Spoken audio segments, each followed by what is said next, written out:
Hello everyone, and welcome back to my Let's Play of Rance IX, the Helmanian Revolution. Last time we once again tried fighting for the Great Northern Bridge, and once again we did not succeed. But luckily, despite falling into the Minerva's trap, everyone survived. This time we have mostly, it appears, just regular events, although I am definitely not looking forward to whatever is happening to poor Amitos. But let's start with Convert's info. What are you up to, you little shit? Langbao, meeting room. The council gathered in the meeting room and listened to a soldier's report. What? A letter? Yes, from 2nd Army Lieutenant General Convert Dax. It is marked urgent. Here you are. Ketchuk took the letter from the soldier. Not from the general, but the lieutenant general? That is rather odd. At any rate, let's give it a read. Ketchuk unsealed the letter and read it aloud.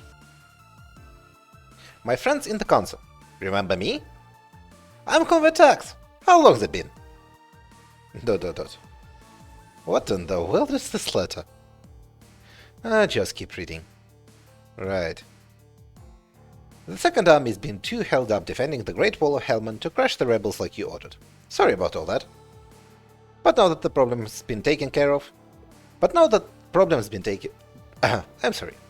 But now that problem has been taken care of, so I mobilized the 2nd Army personally. Just thought I should report that to you. Wait, what? What is the meaning of this? The 2nd Army has finally been mobilized? But they've been at a standstill due to constant monster attacks. ... My apologies, I'll keep reading. Turns out all those monster attacks were caused by General Aristolis, just like I thought. The bastard kept something called the Doraco treasure echo on him at all times. It summoned the monsters or something, which is why they were attacking. Of course, the point was to keep Helmand's strongest army from stopping the rebels. Basically, Aristotle was behind it all. How dare he! Provoking attacks on the Great Wall of Helmand puts the whole country in jeopardy. The worst traitor in history, perhaps. And what did Convert do to Aristotle when he learned of this? When I questioned him about it, he fled to the monster realm. Guy sure doesn't know when to quit. Couldn't confirm his death, but not much chance he made it out alright. I wouldn't worry about that. I am the one who stopped that dastardly Aristotle, and don't you forget about it. That takes care of the obstruction, so everything's nice and tidy. I'll leave the minimum number of forces needed to defend the wall, and form a massive and mighty attack squad. The goal, of course, being to kick the rebels out of Labyrinth. And when that's done, we'll swoop right into Sidori 13. These ISOs will be dead in a jiffy, just you wait. That's the end of the letter. How wonderful. So long as the 2nd Army is active, defeating the rebels will be as simple as taking candy from a baby. Oh, you're right. Time for them to get their just desserts. Why are you so happy? We've wasted all this time. Oh, right. Damn 2nd Army. Aristotle did have connections to Patton after all. For God's sake, every last general was either incompetent or treacherous. Now then, we only have one problem left. The Outlaws. I believe they are near the Great Northern Bridge at the moment. Yes, they should be. General Minerva should be fighting them there. Excuse me, I have a report regarding the Outlaws. Perfect timing. Sounds like there is progress. What is it? This morning, the mobile fortress was successfully repelled at the Great Northern Bridge. Oh! General Minerva's plan worked. 3 of the outlaws have been separated from the group. Those 3 managed to cross the bridge, but they are searching for them as we speak. They are expected to be found soon enough. What did the outlaws do after that? They gave up on crossing the Great Northern Bridge and retreated. I see. Alright, you may go. Yes, sir. Micrograd has heavy defenses, and the Great Southern Bridge is too far south. The frigid zone is essentially impossible to cross. At least General Miniver's more than talk. Once the army settles down, we can take our time sending out a squad. Then we'll crush the outlaws. The rebels in Laborie should also go down soon enough. That leaves the righteous in Sudori 13. Once Laborie is conquered, those forces can head straight there. They are mostly 4th and 1st Army troops, the worst of the traitors. Tell them to accept no surrender. Eliminate the rebels thoroughly, then nail their corpses to the fortress to show what happens to turncoats. Yes, sir. The 2nd Army has an overwhelming size advantage. There's no logical way they'll lose. This is less of a conflict and more cleaning up a mess at this point. Any other problems? None. Everything is proceeding smoothly. Oh, I believe you're right. Almost everyone who opposes us has been dealt with. Well, that puts an end to this rebellion business. A good deal of trouble they gave us. We'll have to use the prisoners for a little demonstration. Ensure that no hooligans attempt to rebel ever again. Yes, of course. Ho ho ho. The typically heavy atmosphere of the meeting room felt lighter that day. Alright, looks like despite the fact that we have been winning battle after battle and conquering city after city, this doesn't really matter in the end. Although I am not sure why and how. But I'll forgive the game this little confusion or the lack of clarity. Let us proceed to genuine appeal. Fort Pawn. The Revolutionary Army's 2nd Battalion departed from Sudori 13 and arrived at Fort Pawn. The soldiers from Laborie also passed through Sudori 13 and met them in Fort Pawn. All of the Revolutionary Army's soldiers, aside from Rance's assault squad, had gathered. Things looked to be going well for the revolutionaries, but there was one big issue. There were disagreements among them. Meeting room. Why don't you understand? I told you that just sitting here and waiting was irresponsible. Now look what happened. The revolutionaries felt they shouldn't simply present a threat to the capital, but ought to mount an actual attack, were increasing in number. They made up one faction within the Revolutionary Army that encapsulated about a third of the troops. Cream was desperately trying to change their minds, but she didn't excel at persuasion. But this isn't good. We may as well attack like they want to as the last resort. The problem isn't that, it's that we need to unite it under one idea if we want to change the country. We have fewer numbers and disadvantageous terrain, so we must at least be united. If we don't have the same intentions, if they try to take independent action, if I can change their minds, this revolution will end in failure. Failing because of discord among allies, of all things, must be avoided. As I've said many times, Micrograd's heavily fortified, so attacking it would be highly difficult. In fact, I would call it impossible. It would result in vast casualties and little more. We want to fight for a revolution, for the country. Watching the final battle from afar is hardly tolerable. What good is a knight who doesn't fight? Why did we even swear loyalty to Hellman if this is all that we are going to do? You call it watching from afar, but it's not. Waving the revolutionary flag and flaunting our presence is an important part of the fight. Our actions help Prince Patton. I hear most of those attending Prince Patton are foreigners. Is it wise to leave Hellman's future to outsiders? We only ask you give it some time. Taking Cream's side, Bordeaux interjected. They are no ordinary people. They are easily among the greatest champions the continent has to offer. Each one is a match for 1,000 men. To be blunt, you couldn't fill their role. Nor could I, of course. I never said I would personally join the assault squad. Look at all the comrades we have. This is no mere rebel. Hellman's future should be left to Hellmanians. Prince Patton entrusted our future to them. Is it truly unnatural for us to do the same? You're just afraid to die, aren't you? I am not. Fearing for your life will only hold the revolution back. Bloodshed isn't the only way to show your spirit. Cream noticed herself getting heated, but she couldn't stop. We must avoid as much death as possible so we can leave and rebuild a new Hellman. That's what Prince Patton wants. Surely you can understand that. Why are we talking about what might happen after the revolution now?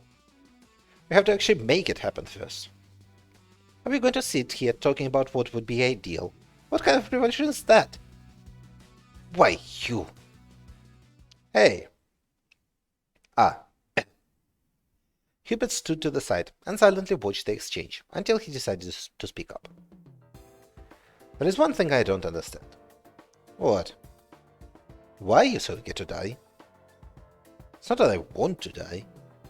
But if I'm going to be part of the revolution, I want to do my part. You have an important task here.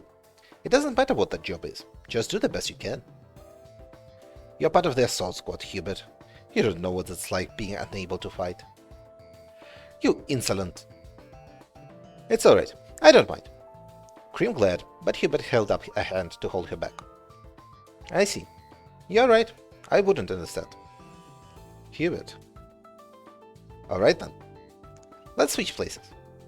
What? Patton wants to make this happen without needless bloodshed. It's true. So if you want to lead your troops out to a huge battle, there is no way you're getting approval for that. Instead, go join the assault squad by yourself. It'll be just you, but you can represent everyone who wants to fight. Should be good enough, yeah? Unfortunately, I don't have the talent. Honestly, I can only keep up with the rest of the assault squad thanks to this incredible equipment.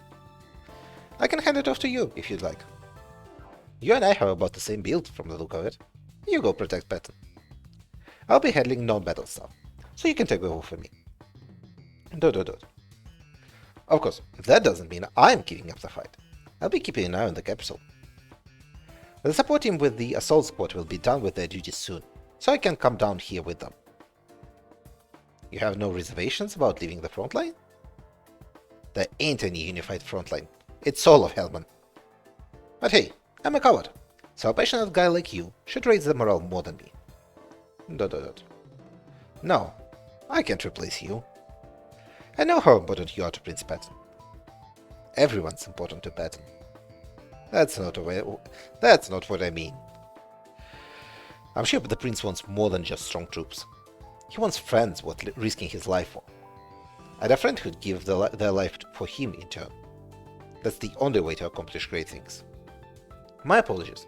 I understand now. Unless we all do our part, the dream of changing Hellman will fade away. My pride almost made me lose sight of what's important. But pride doesn't help.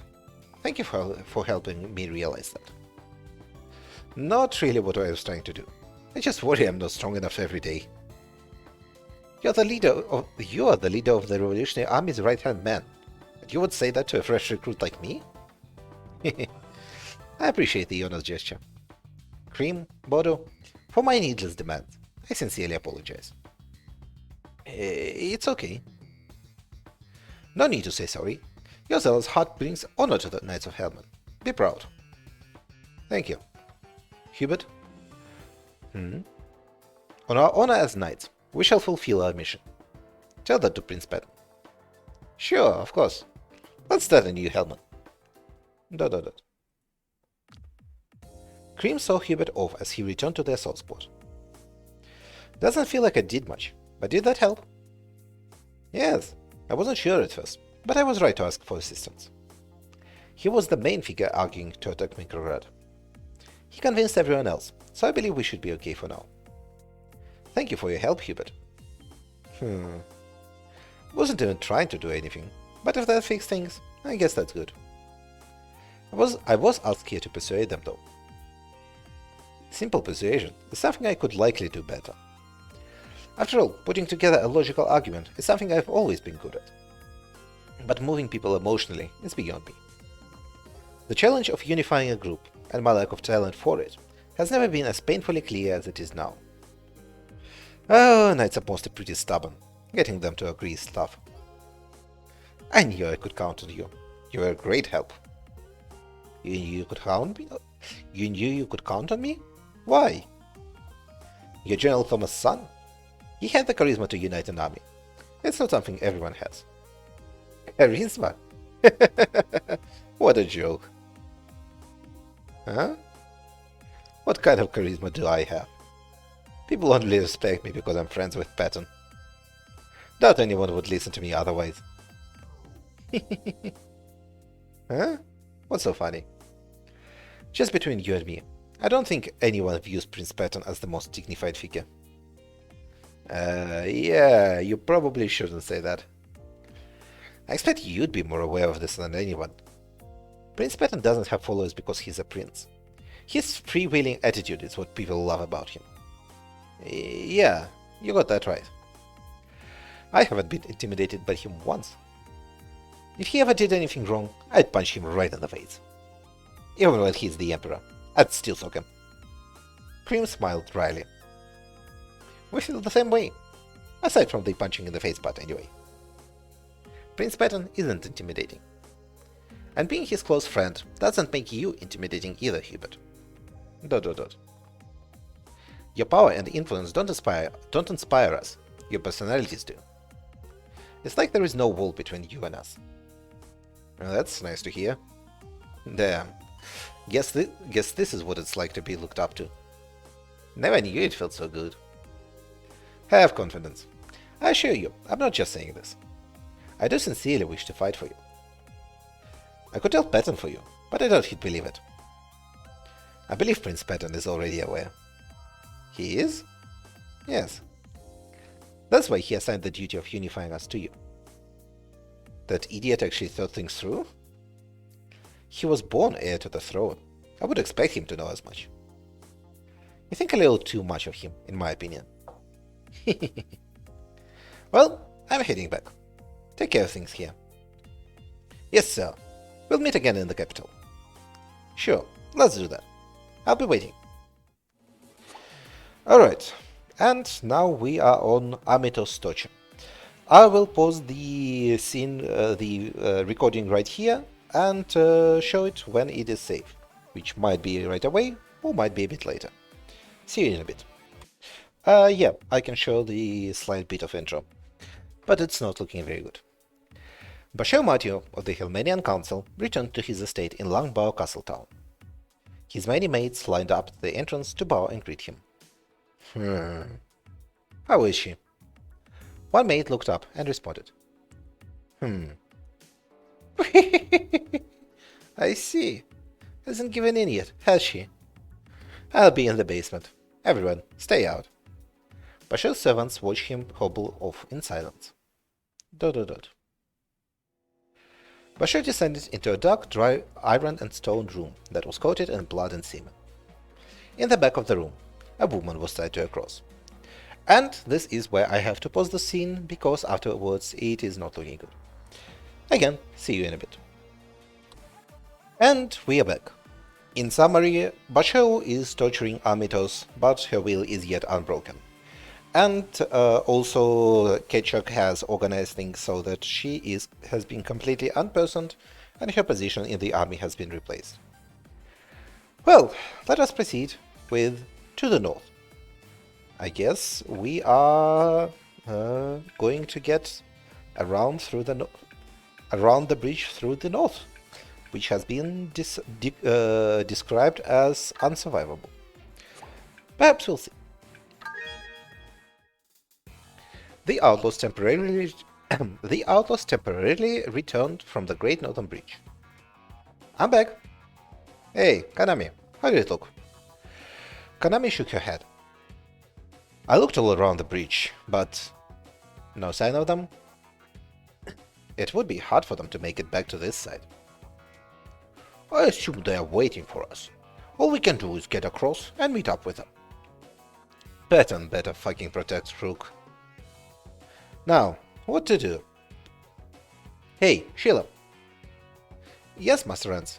I brought a map. Sheila laid out the map on the desk. We are currently here, near the Great Northern Bridge. Our goal is to cross this river and get to the capital. And unfortunately, that doesn't leave us many options. If the Great Northern Bridge is out of the picture, there is Mikrograd Bridge, but Micrograd's that huge town directly east of Langbao, yeah? Mm-hmm. And it acts as the eastern gate to Langbao, where the west exit goes right to a bridge that leads into the capital. So it's the ideal place to launch an attack on Langbao. However, that may as well be impossible. The enemy is focusing their forces in Micrograd. Would conquering them with the Haverford be hard? Leagues harder than anything we've done. There are tens of thousands of soldiers there. What if we converged with the Revolutionary Army and fought conventionally? It's about as impregnable a city as Labrie. Even with all our troops, our chances would be slim. More importantly, the loss of human life would be immense. So what if we got off the Haverford and snuck in? Micrograd's under heavy surveillance at the moment. Frey and I could sneak in, maybe. But not if you aren't a ninja or assassin, and definitely not with this many people. Guess that's it then. Let's cross Micrograd off our list. Are there other bridges? What about the Great Southern Bridge? Frick shook his head. That's physically impossible. Why is that? There's nothing much in the way. Oh, the Haverford's magic power. As I said this morning, we don't have a lot of energy to spare. The Haverford will never reach the Great Southern Bridge. What if we rode cows there or something instead? No, there is a big problem with using this Great Southern Bridge. We have a big army putting pressure on the capital from the south, while our assault squad ambushes them from the north. That's the gist of the plan. Oh, if we went to the Great Southern Bridge, all our forces would be in the south. Without a surprise attack, I wager there is no chance at victory. Then the Great Southern Bridge is out of the question. That leaves just the Great Northern Bridge, where we just failed. Micrograd doesn't work, the Great Bridges don't work. I think we hit a dead end. The mood was dark and heavy. Hey, Rance! What, Pigo? We're having a serious discussion. What about above? Huh? Above? Oh. What is it? Finally lost your mind? No. The rest of you are just so stupid that it's funny. Take a good look at the map. Huh? Look up here, north of the Great Bridge. We can just go around here and get to Langbao.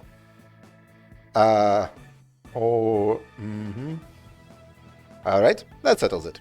This is the route we're taking. That's all you've got? What's wrong with it? Everyone else had the sense not to bring it up. Don't you know that's the frigid zone?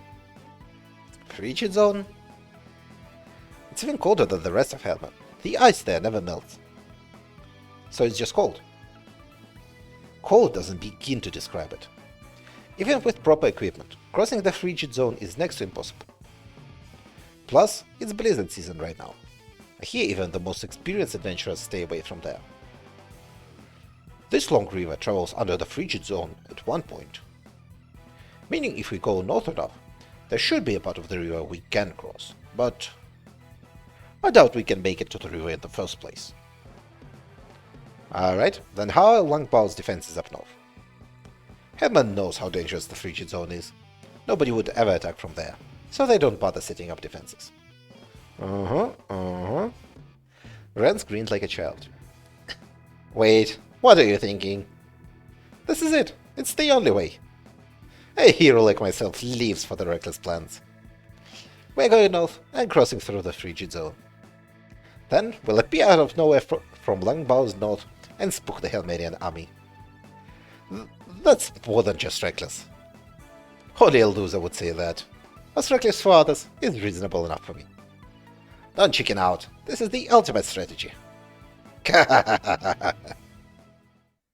Master Rance. What? Opposed to my plan? No. I agree. What? It'll be hard, yes. In a way, and we may not make it through in one piece. But if there is no other way, then we have to do it. I'm sure Patton and others safely made it past the breach, and they are on the way to Langbao. If we don't meet up with them soon, who knows when they'll be captured by the Hellpanian soldiers. We have to go help them quickly. What are our chances? Master Rance said it'll be fine. I trust him. Oh dear, I thought you might have changed. Are you letting someone else make your decisions for you again? Sheila shook her head at Freya's question. I'm making my own choice, and that's to believe there is hope. If there is still hope, I'll pursue it no matter the cost.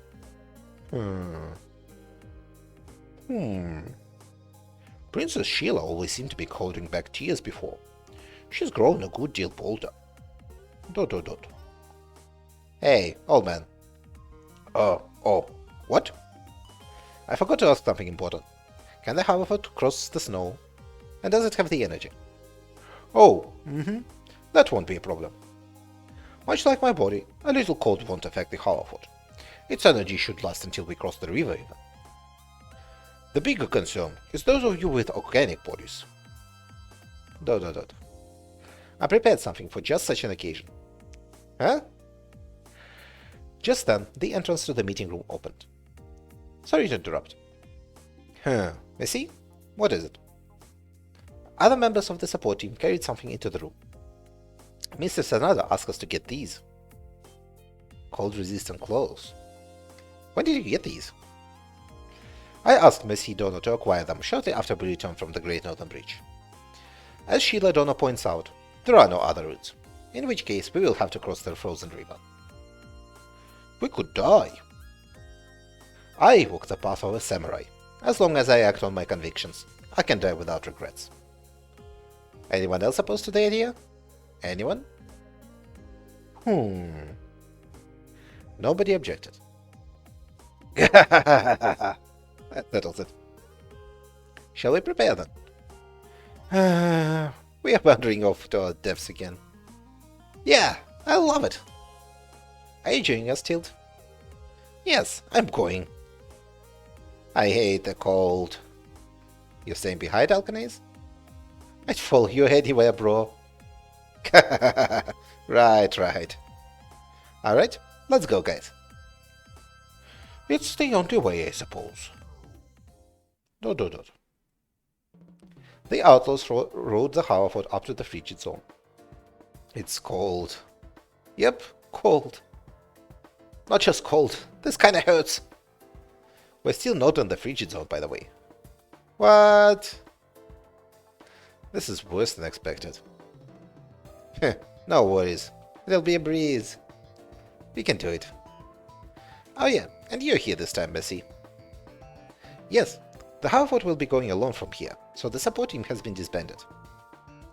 Perel and I will be taking care of it ourselves from here. Why me?